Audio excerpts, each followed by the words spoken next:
Hello everybody and welcome here to the DTMs around Nurburgring for Race Room Sunday. I hope you all are having a grand weekend. I certainly am, and I know a number of our drivers are down on the track as well. Not the number 100 though, as he spins around. That was Anders Mir spinning his car around. Currently 9th in the practice session that we are running at the moment. Let us get all of our information up for you. There we go, 26 cars. Well, you can see the top 26 cars in the practice session. We have 31 cars now in the server. We have only 4.5 minutes to go before we head across into our 15-minute long qualifying session, which will be followed by a 45-minute long race with a mandatory pit stop involved in that as well. And this practice session at the moment is very much what I would expect with the drivers taking part tonight. We've got Eduardo Sá at the top. We've got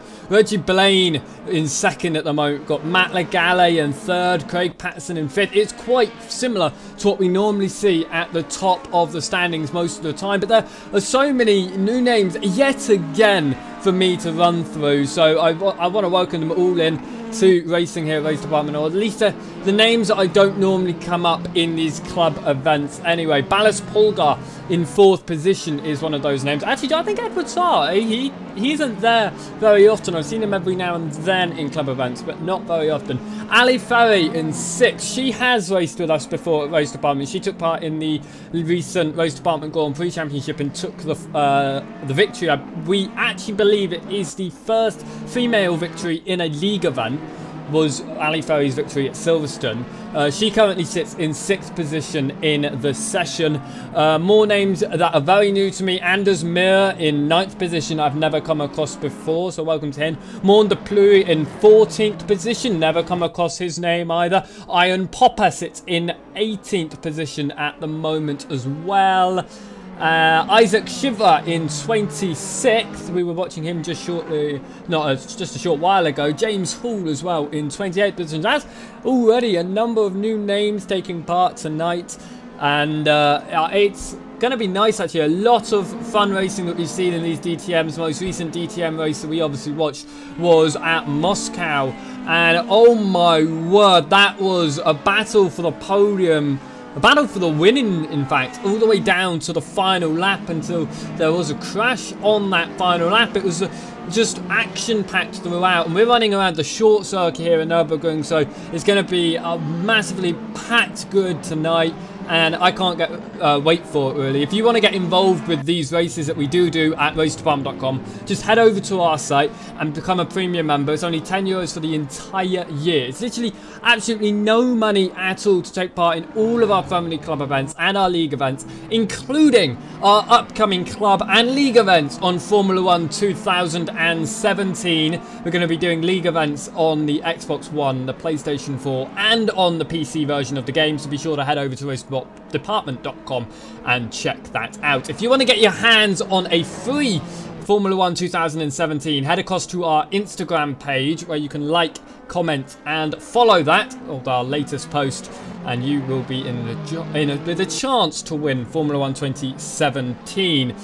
And then we will be giving that out on Friday, the release day for Formula 1, of course. But before then, we do have 2 more career episodes to bring to you, so be sure to look out for those. They will be coming out very shortly indeed. 1 minute to go in this practice session then, and it is still at the top of the timing sheets with Reggie Blaine in second. Now, when Reggie Blaine takes involved, normally Reggie Blaine Sr.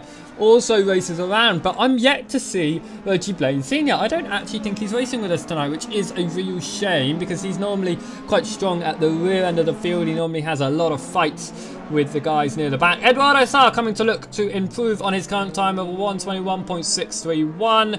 It's not an improvement, unfortunately, that lap, but he did run the overall best in first and second sector. That final sector, not so much though.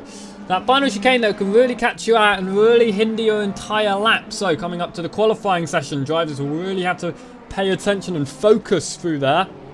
Coming up to the race it's going to be really difficult for a driver to make overtakes through that unless you're... Basically, you need to be level with the car you're trying to overtake into that chicane, because if you're any further back, you can easily be shut out of the move and not be able to make that overtake work. So it's going to be interesting to see how well this racing goes tonight. I know a lot of our drivers are very clean. We've had a few issues over past events, but they've all been cleaned up, so we should have a very clean race in front of us. Practice session comes to a close and we'll be going across to qualifying any minute now.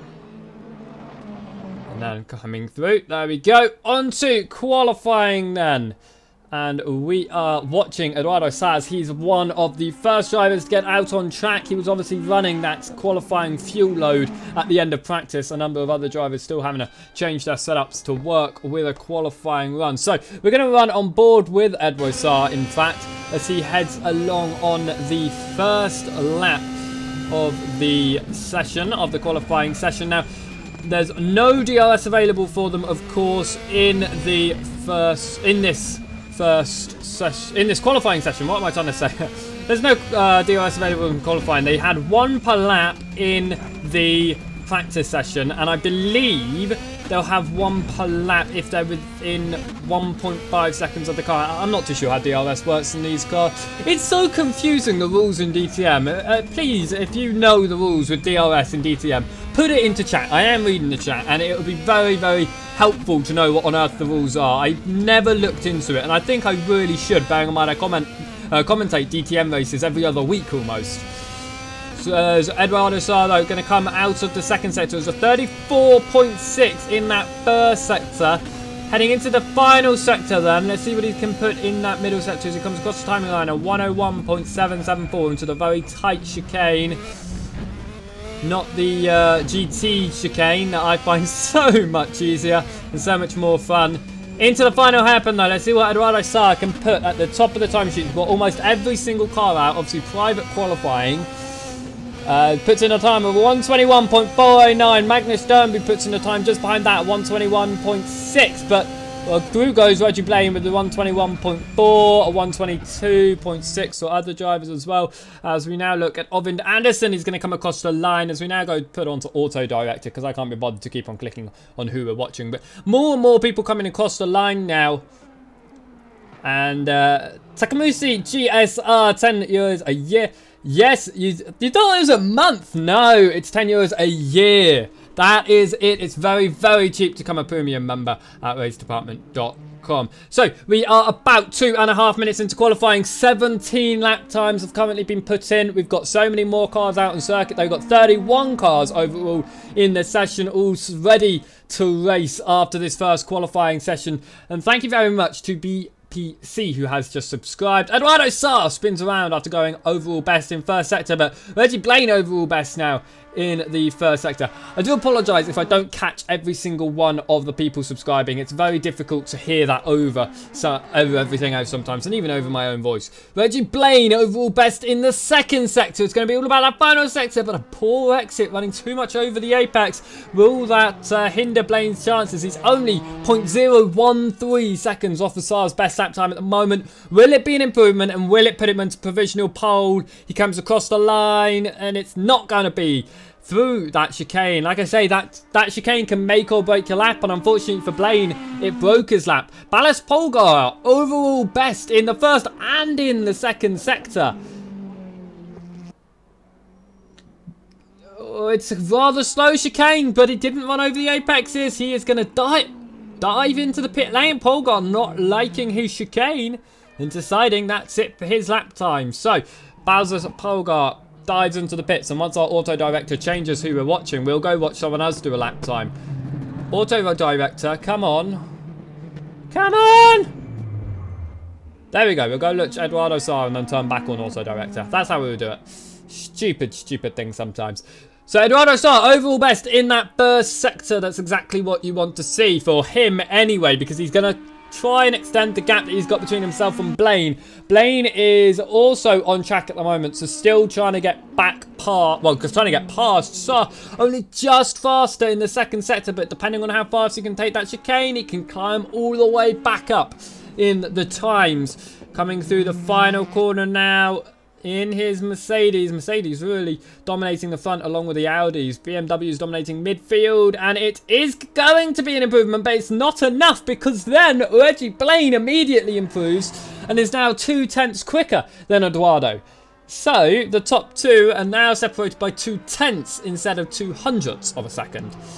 Steve Legale currently on a personal best lap. He's currently sitting in 19th in session. Will he be able to improve? He's got to improve 8/10 to move up one position. He does that amazingly well. In fact, he moves up almost 1.5 seconds. He moves into 16th position. An amazing improvement with his lap time there. As James Hall puts in the slowest lap in the session so far. We've still yet to see Nick Gregory, Isaac Chavra, Craig Patterson put in a lap. Oh, no, because one of those have just put in the lap. In fact, it was Nick Gregory who's just put in a lap, and it placed him in 22nd. Isaac Chavra and Craig Patterson are both out on track at the moment, but they're yet to put in a lap time. Malachi Backers and Ali Ferry both in the pits at the moment and yet to put in a lap. Eduardo Saar, fastest overall in first and second sector, is now going to try to get past Blaine. Will he be able to do it? He runs over the apex into the final chicane, but it seems like it's still going to be an improvement on his laps. Thank you very much, Psycho for letting us know that the DTM regulations, as Saar actually does put in a pole by 0.5 seconds ahead of Blaine. So the regulations are said that the car has to be 1 second or less ahead at the start finish line to get DRS that lap, and you can use it anywhere within the lap. I remember that bit, and most people will use it at that back straight that we see in the distance there. Thank you very much. For letting us know that. I sometimes know rules, I sometimes don't. I don't know why I'm a commentator. I really don't. But I am. Hey ho, I'm here. You're stuck with me. Qualifying is halfway done. Currently, Eduardo Saar leads on pole, provisionally, 0.5 seconds ahead of Reggie Blaine, who leads another 0.5 seconds to Magnus Sternberg. Up the top, it's very split out from first to fourth. It's very split out, but from fourth, which is Ballast. Oh, Manuel Alvarez decides to get involved with that actually and puts it 0.004 of a second quicker than Ballast Polgar.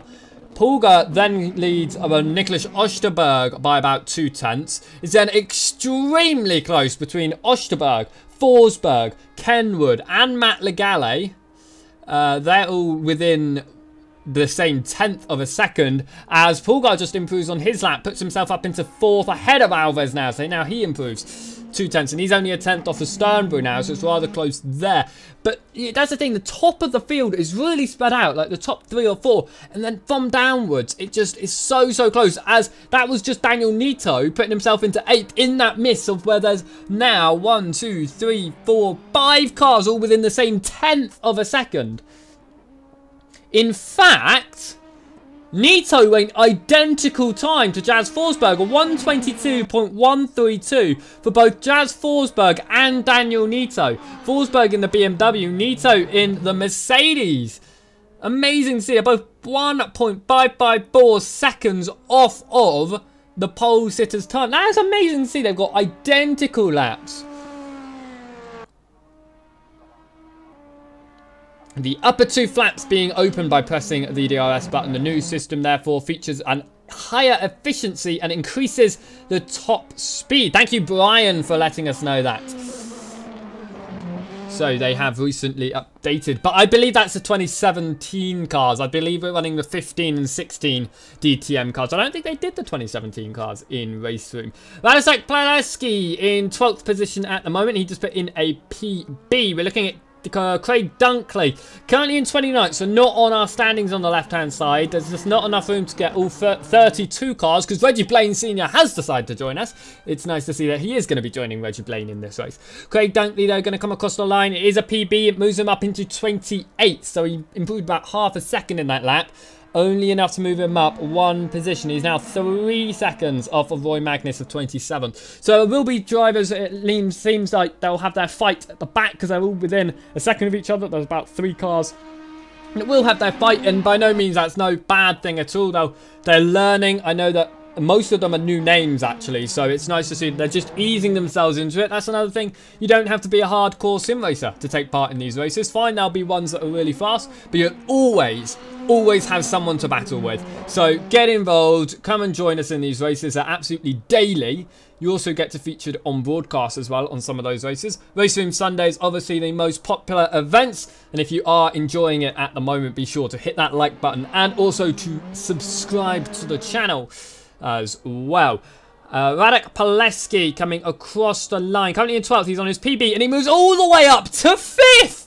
What a... Wow, moves up 7 positions. He just gained only about half a second, but it moves him up 7 positions. That's how close these guys are. Jose Paulo Miranda in 22nd at the moment. PB, will he be able to move himself up? He does, and he puts in an identical time to Ian Popper. But it's separated by the, what does that be, the 10,000th of a second, because they both put in a 1:23.543, but Miranda's been put ahead of Popper. That's 2 drivers now with identical laps. So that's Forsberg and Nito with identical laps, and then that's Miranda and Popper with identical laps. That's amazing to see.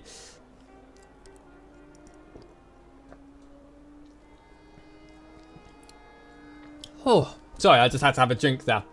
As we are about 4.5 minutes away from getting onto our 45-minute race, a mandatory stop. Now, talking about mandatory stops, actually, we've had them so many times in the past, and we've always seen the mandatory stops play havoc on some people's races, as well as boost some people up the order. One of the most famous ones, and one of the most upsetting ones that I've ever seen would have been Peter Lee in the GT3 category. When we were doing a multi-class race at Paul Ricard, he was leading the GT3s. He was actually battling some of the GT2 cars. When he came into the pit stop in the lead of the class, he came out of the pit stop dead last and over a lap down. That is how much he lost in the pit stops. That's how much pit stops can change. Obviously, that is just for the worst pit stop that you can have. Some pit stops only drop you down maybe 1 position and maybe about 5-6 seconds, but it can also gain you back from, with how close these races, like these orders are at the moment, it could gain you about 6-7 positions, maybe even 10 positions come the race. When that pit stop window comes around, you've just got to stick close to the person ahead. And the person ahead, you've got to try to pull away as much as you can, because if you have that really bad, that's that one mistake in a pit stop, you brake too late, you overshoot your box, you're going to have to reverse back to it. You're going to lose so much time. Thank you very much, Abhishek Hadke, for subscribing. Welcome to racedepartment.com. Good evening, everyone who is watching tonight then. We are only 3 minutes away from getting down to onto the grid for this DTM race tonight on Race Room Sunday. If you are enjoying, be sure to hit that thumbs up button for me.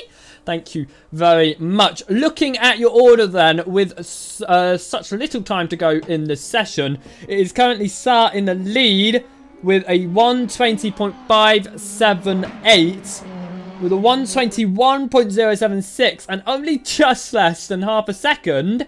It's going to be Bowser's Polgar, who's been able to improve on his lap time. He was battling with Pileski to get into 4th. He's been able to move himself up into 2nd now. And Reggie Blaine has been knocked down to 3rd. Magnus Sternberg knocked down to 4th then. And then Pileski holds on to 5th. But it's still so close behind, because you've got, after Alves and Osterberg, you've then got, well, Osterberg included actually, you've got all of them within that same 10th of a second. But Forsberg and Nito, identical lap times. Steve Kenwood, Matt Legale, Craig Patterson. No, not Patterson, though, but Matt Legale. All of those, that's what? 5-6 cars, all within the same 10th of a second. Then it's Craig Patterson. No, because Patterson's just increased. Oh my god, Craig Patterson's just improved. Oh, and now Backus has improved and has decided to get in on it. And it's gone 6,000ths of a second quicker than Manuel Alvarez. Craig Patterson was able to go quicker than Matt Legale by 2,000ths of a second. Oh, 1 minute. On my time, it's 1,000ths, but on the standings, it's 2,000ths. We'll say 1,000ths, because that's what my timing says. That's more accurate. And Martin Fayela is then the driver who's 3/10ths behind that. So that's where the big gap is. But from 6th all the way down to Matt Legale in 13th, you've only got 3/10ths separating them. And that is 6, 7, 8 drivers separated by 3/10ths of a second. Okay, as we are getting into the final minutes of qualifying, there are still people improving, but if I don't look at the results now, we will never get a chance to look at them. So Edward Saar is going to be qualifying on pole position with Bowser's Polgar in second. Reggie Blaine qualified in third position with Magnus Sternberg in fourth. Pileski in fifth, Manuel Alvarez in sixth, and Malachi Backus in seventh. This is the really close lot here. We've got Nicholas Osterberg, Jazz Forsberg, Daniel Nito, Steve Kenwood, Craig Patterson, Matt Legale, and then it drops all the way further back to Martin Fayola, which is one of his highest qualifying positions, actually. It's a really good job by Martin. Normally he's near the rear of the field, but right in the middle of the pack is great for Martin to be. Then you've got Anders Ross Garland, Paul Fenrick, Iona Popper, Morn de Plout, and Steve Legale rounding out your top 20. I know that Steve was going through a really good point where he was up at the top most races, but he's just not there at the moment, which is a shame. Jose Paulo Miranda in 21st, Ovind Anderson, Ken Hunter, Nick Gregory, and Roy Magnus round out your top 25. We then have Stephen Gibb, Simon Oleszewski in 27th, Craig Duntley,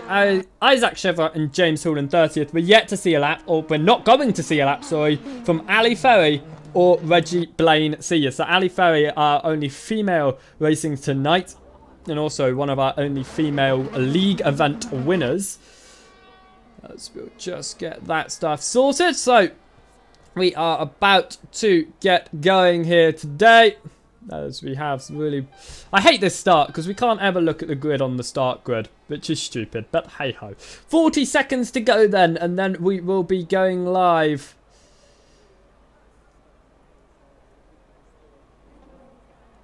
And then we get going for the race. So, we have a 45-minute race in front of us. We have one mandatory stop, and we have 32 drivers all wanting to do well in this race. 10 seconds left to go on our timer at the top, and then the lights will start to come up. And we will be getting away for tonight's DTM race. The timer is up. The lights are on. And they are going to be down any moment. There they go. They are green. And we are away up towards turn number 1. We're surely going to see some sort of contact. We've got 32 cars heading down towards the hairpin. There's going to be some sort of contact. It's just a whole bundle of cars. It's like a swarm of bees heading into turn number 1 at the moment, as there's lots of cars going side by side. There's definitely contact near the front. I'm trying to get everyone involved here, but we can't see the entire camera. A few cars running wide trying to avoid the contact, and actually amazingly there's no one being spun into turn number 1. Turn number 2 though is a different story, and a big crash near the back of the field there. One car turned around on the exit of turn number 2. Another car has been turned around now. But Eduardo Saar leads the race. Reggie Blaine's been able to get into second with Magnus Sternberg in fourth. Ballas Polgar, a really good qualifier, qualified in second. He's already down to 6th position in this race. That's not what he wants to see. He's been falling down the order since the start. He's going to try and get it all sorted and get involved once more. Now Popper is going to move to the right-hand side of the course, trying to get past Nick Gregory. He can't do anything there. He's got Daniel Nito behind him. Nito's fallen from 9th position on the grid all the way down to 18th. So I think he was one of the drivers involved in that turn 2 spin as someone's caught the grass. That was Paul Fenwick who's caught the grass and has gone around, unfortunately. Reggie Blaine has been able to move up from 32nd on the grid up to 22nd on the grid. He's got Martin Fayola behind him, but this is Edward Saar. He's going to be leading the race as they come across the line. This is your standings on the left-hand side as they come across the line. It's Saar in the lead. Blaine in second, Sternberg in third at the moment. As they head down to turn number 1, there's a whole gaggle of cars behind them. As we're watching Morn deploy, he's going to move, try and make a move past Jose Paulo Miranda. He's going to move to the left-hand side of the circuit. He's going to maybe try to switch back into turn number 1. Not close enough, unfortunately. He's going to hang on to 13th position at the moment, but they're still very close behind.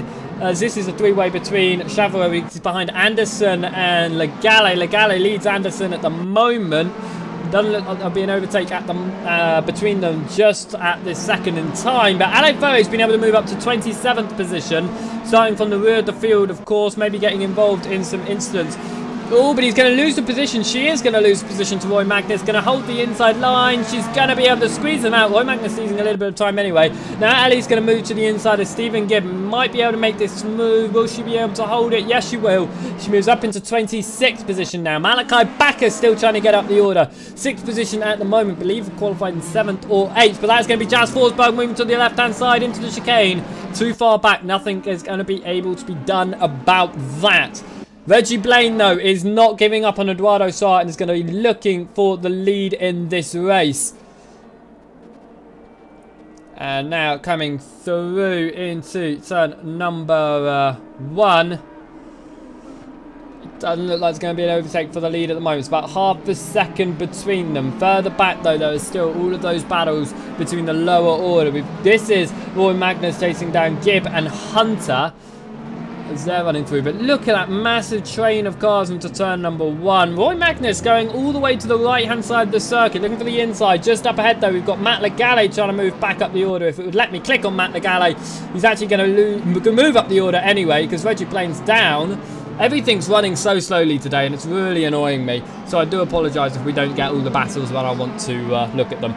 As Reggie Blaine, though, moves down to 24th. Matt Legale up to 23rd. Nick Gregory, though, is going to be looking for a move past Daniel Nito. Moves to the inside into the hairpin for the short course. Daniel Nito off the circuit, leaving too much room in a big slide from Gregory. He's able to hold it. Nito has lost so many positions. Where is he? He's still off. Daniel Nito actually spun around when he ran off the circuit there. He's now been able to get it back around, but he's down to 26th position. Malachi Backus going to try and make a move on Manuel Alvarez. He's obviously had a spin somewhere because he was up in 6th. He's now down to P number 11.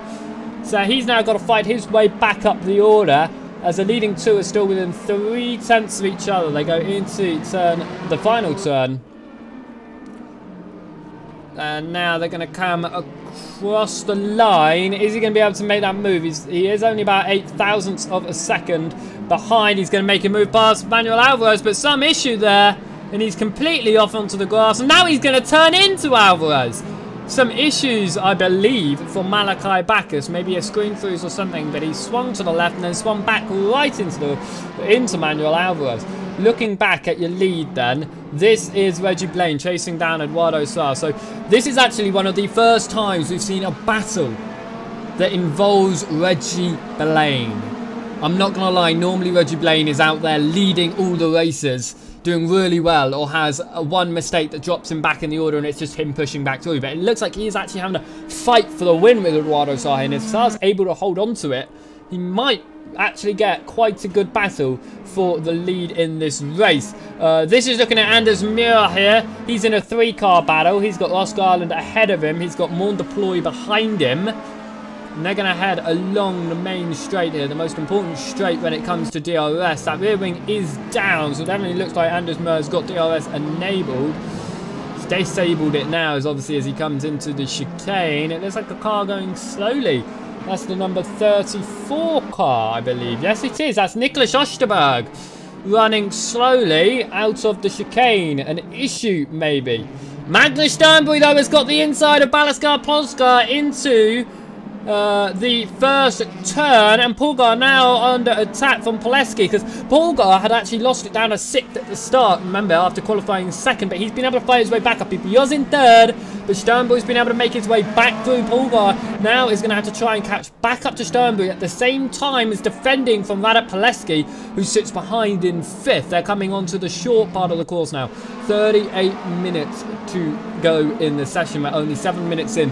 The mandatory pit window, if I'm not mistaken, will open at 35 minutes and close at 10. Either that or it'll open at 30 minutes and close at 15. I don't actually know. I'm never giving any information. Anyway, Reggie Blaine in 2nd has been able to close right up to Sá into the chicane, and it just doesn't look like he's been able to really make anything of it. It's great to use DRS along that chicane, of course. It can catch you up to the guy in front, but if you're too far back, it's not going to let you make the overtake, and that's exactly what we've seen there. Reggie Blaine was able to catch up, but going into that chicane, not able to make an overtake. Anders Muir holds the outside line of Jose Paulo Miranda into the chicane. Can't quite do it. He's going to have to stay behind. A big wobble on the rear end, though, as it looks like he's still been able to keep it really close to Paulo Miranda Very close indeed. He actually goes to the inside, out of the final corner, wobbles to the right-hand side of the course. He is closing. The gap is closing between himself and Miranda. And we might be able to see him make the move already before the line. Yes, we will. And as Mur moves up into P number 12, Paulo Miranda moves down to P13.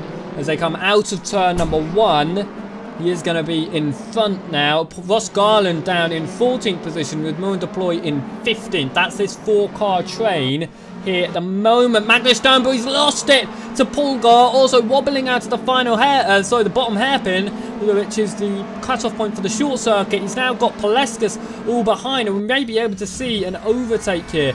We're running on board with Paleskin. He's behind Magnus Sternberg. As they're coming through, I finally remembered to enable the wheels so we can actually see the driver. Because I know I've forgotten that a number of times. But look how much he's able to close with DRS enabled compared to Sternberg, who won't have DRS because he was behind Pulgar onto the lap. Look how much Pulaski was able to catch up, but then the chicane, there's just nowhere to make the move into that. It's just too tight. I think it was too far behind anyway, but it very much could be a battle and a chance there. A little bit of a wobble. It looks like he's not going to be able to do anything with that then. And he's going to drop off ever so slightly from Sternberg. As we continue to look, Nick Gregory has... oh, okay. It looks like there may have been some sort of issue for Gregory, who's now down to P30. We knew that... I know that he was in the top at least 25 drivers at one point, but he's now really far behind in 30th, so some issues for him. Popper, as we got actually 4 cars really close together here. Popper trying to hold the outside line on Bacchus. There's a spin up ahead. Yellow's going to be out. They're moving to the left-hand side there, but this is going to be Popper trying to get past Bacchus once more. Now, Bacchus, we know, is a very strong, confident driver, but sometimes he leaves too little room for drivers. But that time, perfect running. He defends perfectly. Nowhere that Popper could go. And he's going to have to remain in 16th. Malachi Bacchus moves up to 15th. Matt Legale, another strong driver, shoved near to the rears. There's contact. Legale's actually tapped Iron Popper, and it's caused a huge crash. And following RD rules, Matt Legale has slowed down, and he's going to allow Popper to get back through. And Matt Legale gets back on the accelerator, and we'll try that overtake again. Obviously, the golden rule at RD is if you disadvantage another driver in any way, during an overtake, or even if you are lapping someone, you need to hold up and make sure you give back the position. That is our golden rule, to make sure it's nice and fair and nothing like on open lobby servers, because we all know what open lobby servers are like. Turn 1 is an absolute crash fest, but here, that was probably one of the cleanest turn 1s I've seen at Nurburgring ever. Turn 2 was a little bit of a fiasco, but not as much as what I was expecting Turn 1 to be. So it's nice to see that these drivers really know how to work well with each other, even the newer drivers knowing how to work with each other. Now, Nick Gregory's name has just randomly disappeared again. Nick Gregory is in 31st position, 11 seconds down. So I don't know what's going on, but Nick Gregory seems to have some major issues in this race. As that's Lazaski trying to get past Isaac Chavrier into the final turn. Couldn't quite do it. Not going to be able to make that move, as once again Popper is going to try and get back up the order. This time it's on Matt Legale, who's been able to take the move into turn number 1. But it doesn't look like he is going to be able to do that. The race leaders are still rather close. They're still within a second of each other. But I think we're going to really see the change in position if it's going to happen. I think we're going to see it during the pit stop stages, which, talking about that, they have opened. The pit stop window has officially opened for our drivers, which means that we can see them come into the pit lane. That may be why we saw Nick Gregory in. Now, I can only see if the top 26 have done their mandatory pit stop. Their P will turn green, if that just sounds wrong. The circle P thingy on the left-hand side, the names will turn green once they have done their pit stop. But for now, no one in the top 26 has. I wonder if Nick Gregory has. No, he's out of the race, so I don't think he has. James Hole also out of the race. 2 retirements in the first 12 minutes. Out of 32 cars, that means we still got 30 running around the circuit. This is the battle for the lead. We're looking at Reggie Blaine here, who is about 8/10 behind Eduardo Sá, which means he is still getting DRS. And along this straight, it means that he can still close up. And look at that time fall in the top left. Ooh, sorry, top left corner there as they come up to the chicane. It's coming through the chicane there, and he's going to be able to close up to about half a second between them. And they're coming through. Looking at the timings then, this is one of our closest battles, which is, I'm actually surprised to say, that the battle for the lead is one of the closest battles. It's not the closest battle though. This is the closest battle. This is Malachi Bacchus behind Ovind Anderson. He's going to move to the left-hand side. DRS enabled for Bacchus, so this should be a really easy overtake into the chicane. Anderson's not going to be able to do much with that. He's going to have to try and hold the outside line, but he's not going to be able to do it. Has to drop back behind in his car, and he's going to actually drop almost a second behind, in fact, in that chicane. And now will be under attack from Manuel Alvarez and Martin Faela. Some of the drivers that have been working their way up the order from the back of the field. Reggie Blaine Sr. obviously started 32nd. He's in 22nd, has been holding his position there. Oh, as Anderson is going to be overtaken from Alvarez, who gets the inside into turn number 1. It's very easy to make the move into the inside of turn number 1. If you're able to hold your line, it works perfectly. That's what it does. Manuel Alvarez moves up to 14th. Ovind Anderson moves down to 15th. Another driver who's moved up the order from the back was Ali Ferry. Started in 31st up to 18th. So almost halfway up the field she has been able to gain this race. Obviously a very strong start. She was collected in that first lap incident through turn number 2. She was one of the drivers involved in that. But she's been able to pull out of that quite strong. And she's within about 3, 4, 5 seconds from 14th position. So she's got about 4 positions ahead of her that she can really get involved with and try to make an overtake. Reggie Blaine will be looking still to make an overtake. A car around, that's Isaac Chauvreur, around out of the first corner, trying to spin himself around but not able to do it there. But this is the battle for the lead. Reggie Blaine looks to the inside of Wado Sar, can't quite do it. Now Blaine is going to have to try his hardest down at the bottom end of the circuit. If he's able to keep it close enough along the main straight, he's going to be able to enable DRS and be able to easily swoop through and take that lead. Coming out of the hairpin now and getting close to the really important straight that we really need to make that move. 30 minutes to go in the session here. We've got 15 minutes down, 30 to go. As we're looking at the battle for the lead, we actually have already seen P number 14, Radek Pileski, who was in the top 5. He's already coming to the pits for his mandatory stop. But this is Reggie Blaine. Will he go for an overtake into the chicane? No, he doesn't. He remains behind. He's still really close to Eduardo Sir. He's not able to make that move at the moment, though. He's got a back marker. This is Simeon Olesky in front of him.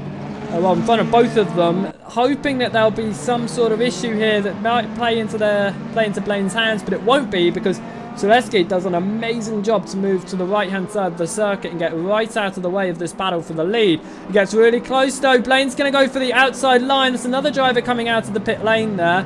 That was Ovind Anderson coming out of the pits, I believe.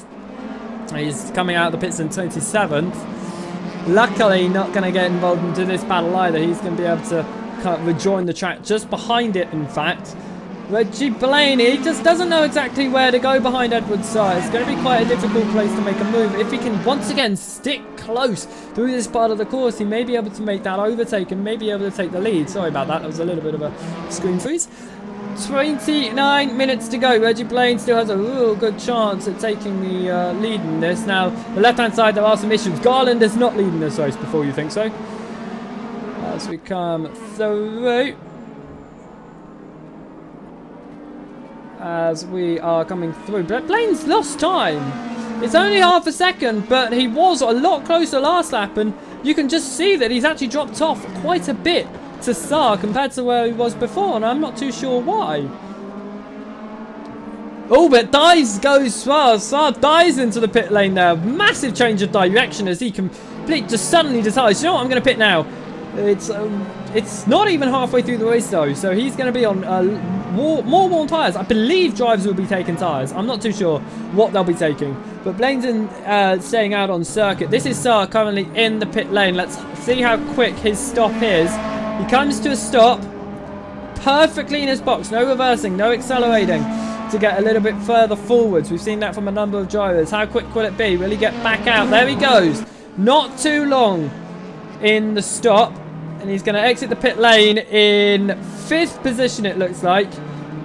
Or is he going to lose a couple of places on the pit exit here? He's going to actually be fighting with Steve Kenwood on the exit. He's going to hope that he can hold it ahead of Kenwood and not have to worry about battling with anyone. That's a back marker in front. That's Anderson just in front, who sticks it to the apex. And that means Saar's going to have to go around the outside. Able to do that quite nicely, actually. Steve Kenwood is going to try and make a way through, but it looks like Saar has come from out in the clear here. It doesn't look like he's going to have to battle, which is good news for him, because it means that he has some clean air to go as fast as he can and try to undercut Reggie Blaine. Obviously, he was already ahead of Blaine before the stops, but maybe increase the gap. But we know that Blaine's a real experienced driver in race room, so he very possibly could get an undercut, an overcut himself and get a really good pit stop on a perfect timing in a stop. We shall have to see, though. As we are going around, continuing. If you want to get involved with these races, of course, head over to racedepartment.com. It's only €10 for the entire year, and you can get involved with all of our club and league events. We've got a league event coming up on Race Room, in fact, the GT League. That'll be coming up in September. The qualifying opens, I believe. Is it November? I'm not too sure. It's coming up very, very shortly anyway. And same with the GP League in Automobilista. And that'll be in the Formula 3. So we've still got 2 amazing leagues coming up. Of course, next weekend we have the Race Department Le Mans Series round number 4. 6 hours of Road America. And aren't you lucky you get to listen to me for 6 hours? Of course, I'll be joined by lovely personalities in the commentary box as well. But with the GT League, at the moment, you only have me, but be sure to try and convince a few of our other commentators to get involved, and hopefully we'll have a couple of people in the box with me for the hour-long races. Actually, hour and a half long races. I'm not too sure how long they are. Like I say, I'm a commentator. I don't even know what I'm doing. Reggie Blaine's made a stop. Reggie Blaine has made a stop already. I didn't even know, because Saar's not even battling with him. This is what I was saying. Blaine is amazing in race room, and it's just shown there. His pit stop, perfect. He's gained 1.5 seconds, but the unfortunate bit, he's stuck behind Magnus Sternberg. So Sternberg's in the grey car, Blaine's in the green and yellow car, and Saar is in the pink car. Saar's catching up. It's now less than a second. So, being held up by Sternberg, who stays out yet another lap, he's going to have to battle with Sternberg to move up the order. Just remember, though, that Blaine probably made that pit stop as he goes up the inside of Sternberg to make the move. It's going to help him, and then Saar's got to get through. But no, because Sternberg saw... Oh, I thought Saar was going to get through, because... What on earth? Sternberg couldn't turn in, and Saar's got through. Reggie Blaine's not been able to take advantage of Sternberg holding up Saar at all, because Saar's been able to follow Blaine straight through. And now we've got a battle for what should be a net first position in this race. They've got 14.5 seconds down the line to Balázs Polgár, but he's still got to make his pit stop, of course. Same does Sternberg, who's just fallen behind these drivers here. Some of the other drivers that made a pit stop, Jazz Forsberg, he was in 5th, but that was because we'd already seen the pit stop from Pelesquez, who's moved up to 9th and is quite a while up the road ahead of Forsberg. Kenwood's also made his pit stop. Osterberg's also made his, and Anderson has made his. Anderson was the right driver, I was thinking so. Now, most drivers are running unique liveries, but there are a few that have decided to break the rules and go in the identical liveries. Anderson and Dunkley are in identical liveries, so sometimes it makes it a little bit difficult for me. But for the most part, they've been really nice and given separate liveries, so I actually know what on earth is going on.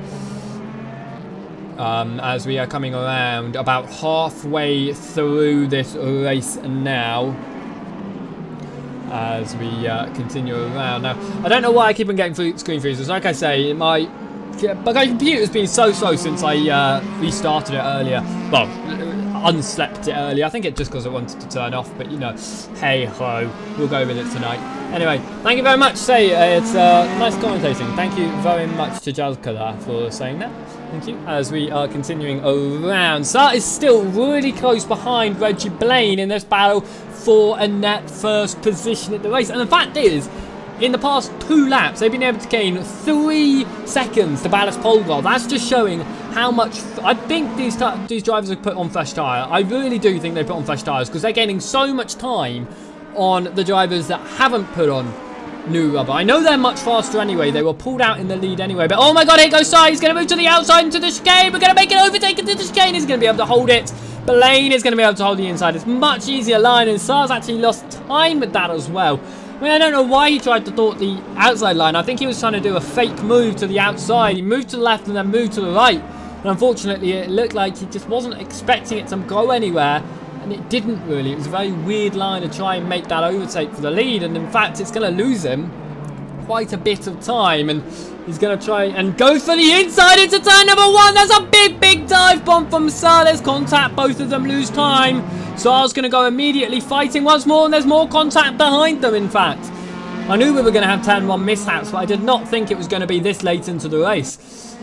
But that was a big move from Saar. It's not lost him too much time off of Reggie Blaine. And they've not actually only lost about a second to Poloska. So really, it's not lost them anything. But that was really, I think Saar just missbroke. I think he missed his braking points and broke a little bit too late. And it just dived him straight up the inside. And it was either go straight into the back of Blaine or attempt an overtake. And I don't think Blaine was expecting it, which is why he turned in. And then just a big mistake there from Saar, and it's going to cause, I think, a little bit of controversy in this battle for the lead. Luckily, it's not a league event, so there's no like league controversy involved within it. Of course, if you do want to take part in a Race Room League, we do have the GT League coming up very shortly. Be sure to sign up for that over on racedepartment.com. 21 minutes to go in the session then. We're almost into the final 20 minutes. We're still yet to see about half of our field in, including our current race leader, who is remaining out. That's Ballas Polgar, one of the few names that are new tonight. Now, drivers heading out of the pit lane. They're going to cause some issues for Reggie Blaine and Eduardo Saar. He moves to the right-hand side. That's Ali Ferry, I believe. It could be Jas Forsberg, actually. No, I believe that's Ali Ferry coming out of the pit lane, who's just done her pit stop. But it's not taking it as a mandatory stop. Now, we've seen this so many times that drivers do their pit stops, but it doesn't take it as a mandatory stop. One of the most upsetting ones was Craig Patterson. In his first race on Race Department that had a mandatory pit stop, he was doing really well in the top 3 of the race, and unfortunately it dropped him out of the contention and then an incident later on in the race. Purely because when he went into the pits, he didn't realise he had to do certain things to make it count as a mandatory stop. And I think that's what's happened to Ali Ferry. I think this is one of her first Race Room races with us. As we're coming up to 20 minutes to go. Yet to see Sternbury in from 4th position as well. I think Magnus Sternbury is going to lose quite a lot of time, actually. And quite a lot of positions with this late pit stop. Because he was running quite high up, in 4th position, in fact. But he's only got 12 seconds ahead of Pulaski, and then a further 12 to Forsberg, so we could lose maybe 2 or even 3 positions. As that was Daniel Nito around out of the final corner. That's not exactly what we want to see. Reggie Blaine now back into the lead as we see Polgar has made his stop. As Saar's going to lose a little bit of time trying to get past the back mark here, having to fight Simeon Oleszewski. We actually saw him allow them through earlier on in the race, but this time not so kind. And it meant that Saar has now lost about a second in this battle for the lead. Magnus Sternbury is now into the pit lane, actually out of the pit lane now. He's just completed his mandatory stop. And we'll keep on going. Simeon Oleszewski is one of few drivers to put in their mandatory stops, including Iona Poppa, who I believe has already made a visit to pit lane, but it's not being counted as a mandatory stop.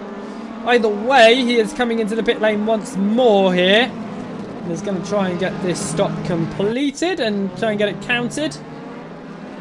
Looking at it, we have had 4 retirements from tonight's race. Our first to say goodbye was James Hull, and I believe it was disqualification for Nick Gregory because he appeared at the rear of the field for some reason. But those 2 were the first to go. Then see Craig Patterson actually retired from tonight's race. I don't know when he went out, but Craig Patterson has retired from the race, and so has Craig Dunkley. So the 2 Craigs deciding to join each other in a separate room and maybe getting on with some dirty business in there if they can't quite get the clean business done on track. They'll go do some dirty business elsewhere. So Reggie Blaine still leading a big slide there from Eduardo Saar. able to hold it though, and he's actually half a second back to Reggie Blaine. So he's caught up once more. He's actually caught up about half a second to Blaine in the previous lap. Absolutely fantastic there as we continue to watch this battle for the race lead. I mean, like I said, I've watched so many race room races now. I've watched, I think all bar 2 race room Sunday events in the past 3-4 months, every single one of them, and there's never been a battle for the lead like this before. I think we had one really good battle to the end in the last DTM race at Moscow, but we've never seen this, and Saar goes for the outside at the chicane once more. Surely he's not going to be able to hold that. He holds it a lot better than he did last time, but again, that outside line, Eduardo Saar just not going adventurous enough for the inside, and he's got the Red Bull car of Matt Legale behind him. Not going to push to go for an overtake. Oh, sorry. Not going to push to go for an overtake. He knows that Saar is a lap ahead. It's so strange, though, to see Matt Legale a lap down. It's just not something that I think any of us are used to seeing in any of the races he takes part in, or any of the leagues. I mean, actually, leagues he does fall a lap down. He does have some issues, but he's really unfortunate when it comes to league events. Matt Legale, really competitive driver, but I think he's more a one-off race sort of guy. When it comes to the leagues, he's a really strong driver, but he just doesn't show consistency. And I think he is going to shoot me for saying that. But I think he just doesn't show enough consistency. And again, I think I see the same with Craig Patterson. He's a really strong driver. He doesn't show consistency. Some of the few drivers that really show consistency, Reggie Blaine. I mean, he's strong and shows consistency at the same time. But he really does show proper consistency. But Steve Legale shows consistency. In the later... Oh, Matt Legale goes off the circuit there slightly. Able to recover it. It's Reggie Blaine trying to get past some back markers here. Talking about Steve Legale though, in the latest RDGPC series, he really showed consistency. In fact, without any strong position, he was able to finish in the top 10. Along with Matt Legale, in fact, he was able to finish in the top 10. Now, Edward Saar just had to have contact there with Anderson, I believe, because Anderson would not move out of the way. Now, blue flags would be waving, and I think Saar may be a little bit aggressive with that, but he's lost a second and a half being behind Anderson. And that's not what you want to see. You want to see back markers move out of the way absolutely immediately when the blue flag is being shown and the drivers are behind. I mean, flying sometimes through the chicane is difficult. And I know that Saar caught up to Anderson through the chicane. It's going to be difficult. So Saar, all he had to do was back off a little bit. All he had to do was back off, and that wouldn't have been that contact. But again, I believe we've seen it a number of times. Some of the drivers here not really showing great awareness to some of the drivers lapping. If that blue flag is out, you've got to keep an eye on your mirrors. You've got to know where to move over. That is a really, really slow car. Really slow. I don't know who it was. I can't figure who it was. That is Stephen Gibb around. I can't figure who was the really slow car there. I cannot, for the life of me, figure out who it was. We are looking, though, at this battle for P number 5, sorry. Jazz Forsberg leads Magnus Sternberg, leaves Steve Kenwood. Now, I did say when Magnus Sternberg did his mandatory stop, he was going to lose positions, and he has. And Steve Kenwood has been able to catch up to this battle. Now, Kenwood has had I believe, was one of the drivers to make a really early stop, so his tyres, if they did change tyres, in fact, they're going to be quite poor compared to what they were earlier in the race as we continue around here. Continue around as I'm just looking through the chat. Thank you very much, Turbo Power, for saying it's nice to hear me commentating, as it's going to be Magnus Sternberg being overtaken by Steve Kenwood. Steve Kenwood doing a lot like what Saar was trying to do around the outside into the chicane. It's just not going to work, unfortunately. 28 cars still remain out of our 32 starters, so this is amazing. We're almost near to the end. We've been racing over half an hour now, and yet only 4 retirements, which is what, an average of 1 per...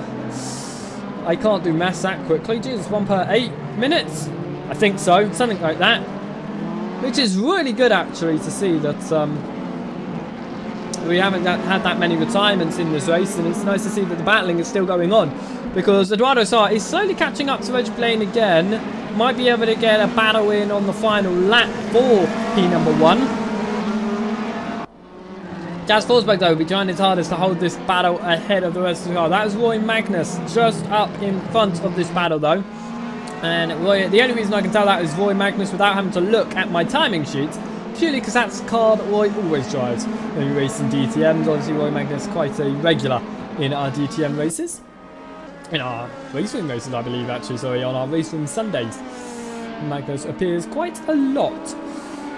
As we continue to watch this battle, in fact, we're going to go have a little look at Anders Murr. He's been having some issues. In fact, he's falling down the order quite a bit. He had Ross Garland just overtake him, and he's already fallen about half a second down, and further even. So it seems like some issues for Anders Murr. As we're coming through the final corner now in this battle for P number 5, the gap between Sternberg and Forsberg was identical to the gap between Sternberg and Kenwood. As they move all to the right-hand side, all trying to get slipstream. Forsberg continuing to move as close as he can to the wall, trying to break the slipstream. Sternberg moves to the left-hand side and trying to make an overtake on the outside. Will he be able to do it? It's going to be Forsberg on the inside, squeezes Sternberg out, gives him absolutely no room. Sternberg won't be happy with that because he's gone around. Sternberg's gone around and he's not going to be happy because Forsberg left him absolutely no room whatsoever on the outside line. Now, Forsberg surely would have known that Sternberg was there. He clearly was side by side all the way through turn number 1.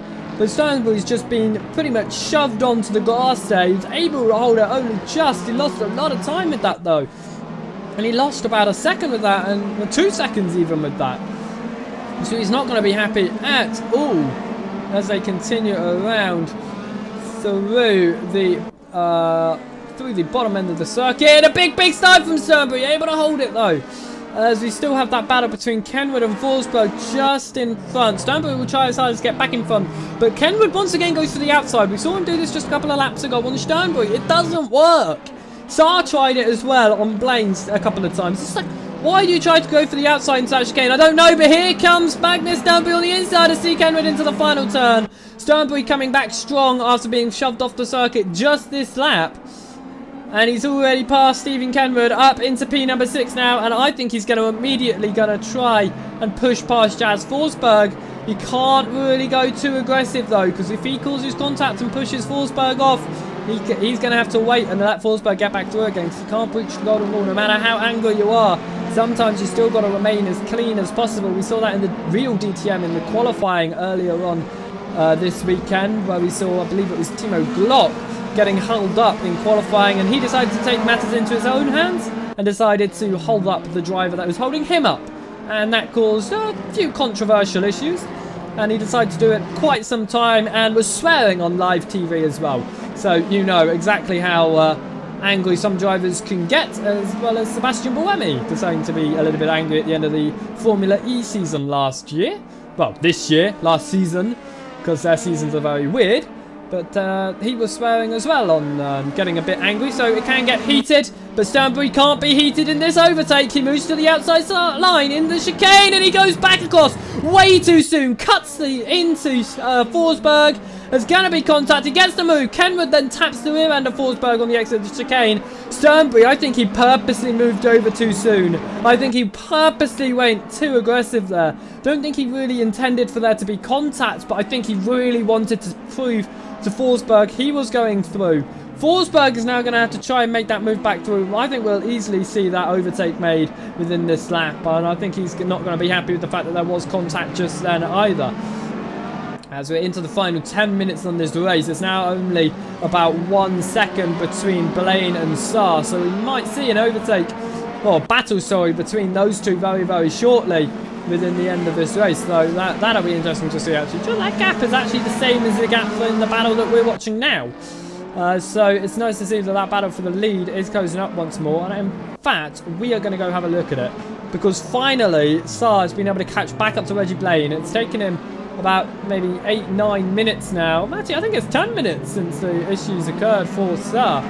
But he's been able to get back into this battle now, and we might have a battle for the lead in the final few moments of this race, which will be absolutely fantastic to finally get in a racing race, and will be perfect in the lead up to the league race that we have soon. Because I can't wait to commentate the league races and how great the race room events are. It's going to be absolutely fantastic. But of course, before then, next week, be sure to join us. because we have the race department Le Mans Series 6 hours of Road America. But I will be bringing you all 6 hours plus qualifying, as well as having amazing special guests and special voices inside the commentary box as well during that time. So be sure to join us next weekend, as we are going to be racing round number 4 in the race department Le Mans Series by Fasaro. But we're into the final 7 minutes of this race, so this is so much more important to focus on right now. Sir wobbling slightly as he gets to the apex out of the chicane, and he's going to lose a little bit of time to Blaine. He's going to try his hardest to get some situation, but Blaine's got some back markers just in front of him. They all move out. They're battling though. That's number 13 and the number 100, which is the battle for P number 12. That's Paul and Miranda and Maya going at it there. And currently it's Maya ahead of Miranda. But we're watching this battle for the lead at the moment, because this is the one that's higher up the order. And it looks like Miranda is going to start falling behind Mirror anyway. Sternbury has been able to hold that lead over Forsberg as well. We're going to go have a quick look at that, because Sternbury, look at that, is able to lead ahead of Forsberg at the moment. There's no real overtake being made, and they're really pulling away from Steve Kenwood, who's now starting to fall out of this battle that he was quite a big part of just a few laps ago.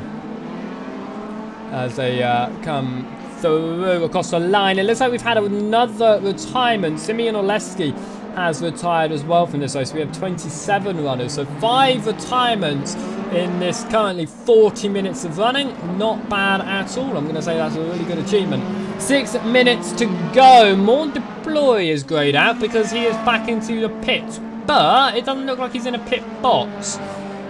I believe we may see another retirement here, because more deploy, some issues for him as he's sitting there. Oh no, he was getting serviced. Very weird place to be serviced, right next to the yellow box, but not actually in it. But more deploy back out to the pit lane here. Not the mandatory stop, so an optional pit there, maybe not filling up enough fuel to make it to the end. 5 minutes to go in the session though. And we're once again looking at Sir and Blaine, because this is one of our only battles on the circuit now. We've still got Iona Popper and Ali Ferry going at it for 18th, but this is a really close battle here. Forsberg has closed back within a second of Stanbury, but I don't think it's going to be enough for an overtake. But this could be enough for an overtake. To the inside goes Sir. Backs out of it into the hairpin at the moment. And what are they going to be able to do along the straight? Sar's going to be able to get DRS, so very possibly could go for the inside and the chicane, but we've seen Sar go for the outside so many times. As now coming onto the main straight here, the main overtaking location, really down into the chicane if you can get the inside, but drivers just aren't really going for it. Too far back at the moment for Eduardo Sar though.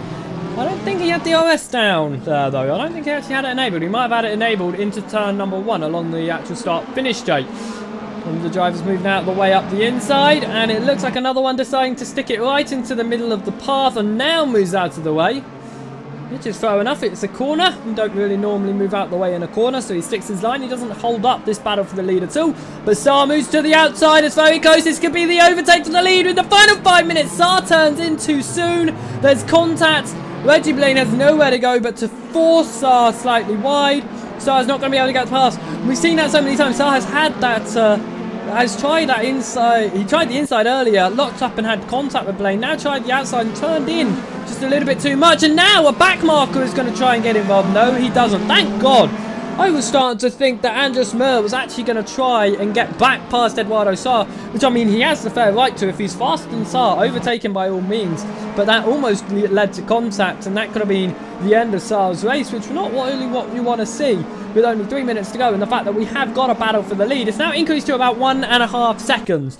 But we've seen Sar pull down 2.5 seconds before to Reggie Blaine. So Sar, very much if he pushes to his absolute limit, if back markers really come into play and start helping him, he could take the lead in this race in the final dying stages here.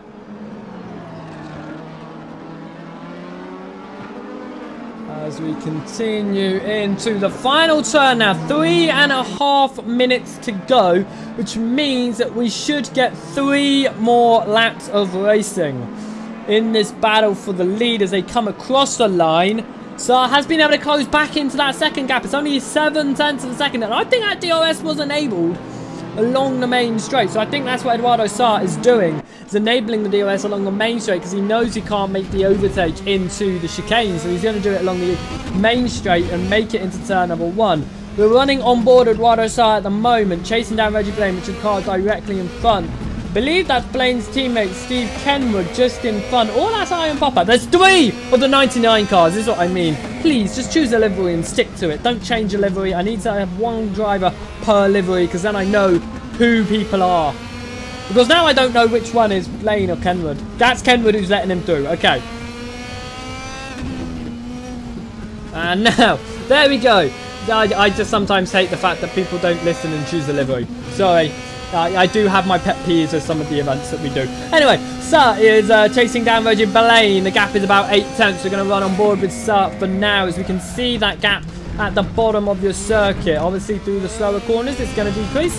And along your straights, it's going to increase. That's what's going to happen because that's how it happens, you know, racing.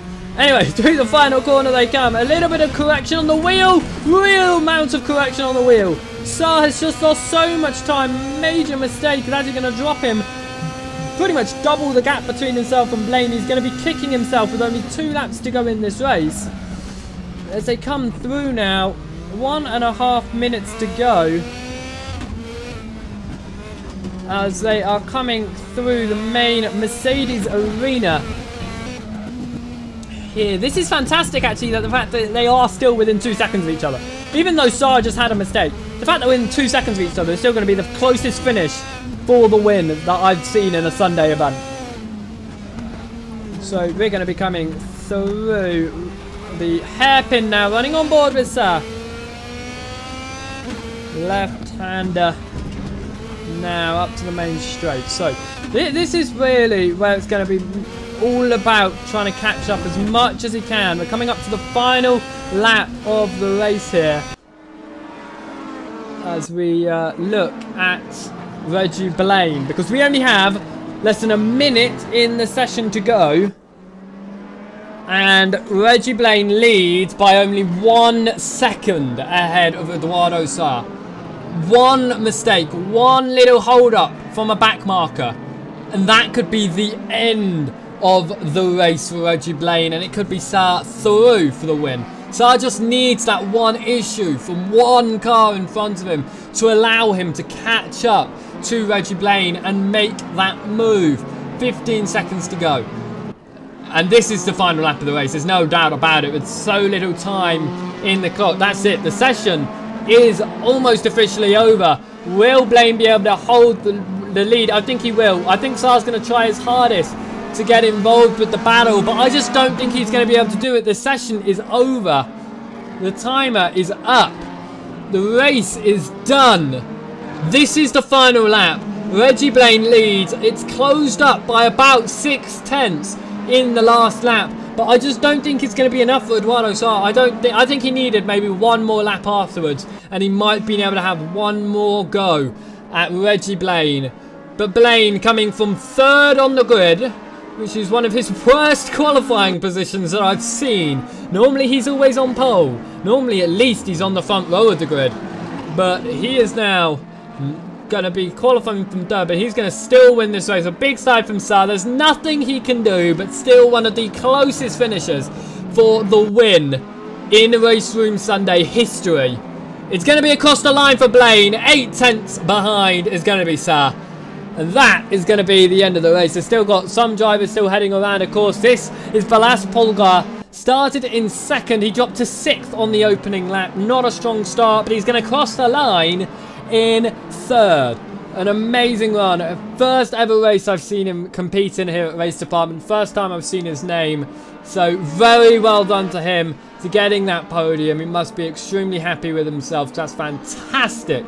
Qualified in 2nd and finished in 3rd. And you still lose a position, but a podium.